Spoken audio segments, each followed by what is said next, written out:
पीएसआयला पळून जाण्याची व्यवस्था करण्यात आलेली. पीएसआयला पळून जाण्याआधीच ताब्यात घ्यायला हवं होतं. राज्यातील कायदा सुव्यवस्था ढासळलेली आहे, जयंत पाटलांचा आरोप. खासदार प्रणिती शिंदेंकडून फलटणमधील महिला डॉक्टरच्या कुटुंबियांची भेट. बीडमधील त्यांच्या गावी जाऊन प्रणिती शिंदेंकडून सांत्वन.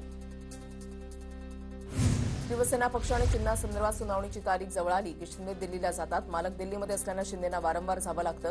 मोदी आणि अमित शहांसोबत भेटीगाठी वाढतात. शिंदेंच्या दिल्ली दौऱ्यावरून राऊतांची टीका.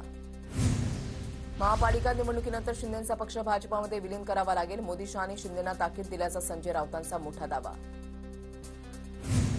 एकनाथ शिंदेंचा पक्ष भाजपचं अंगवस्त्र, त्यामुळे अंगवस्त्राला जेवढी किंमत द्यायची तेवढीच दिली जाते. संजय राऊतांची शिंदेंच्या शिवसेनेवर बोचरी टीका.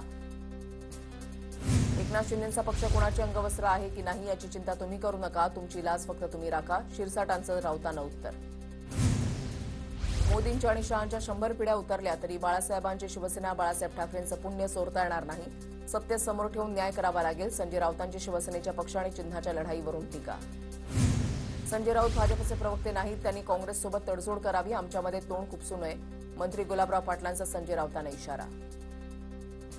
केंद्रीय गृहमंत्री अमित शहा आज मुंबई दौऱ्यावर. शहा सह्याद्री अतिथीगृहामध्ये सर्वपक्षीय नेत्यांसोबत बैठक घेणार. त्यानंतर शहांच्या हस्ते महाराष्ट्र भाजपच्या प्रदेश मुख्यालयाचं भूमिपूजन होणार.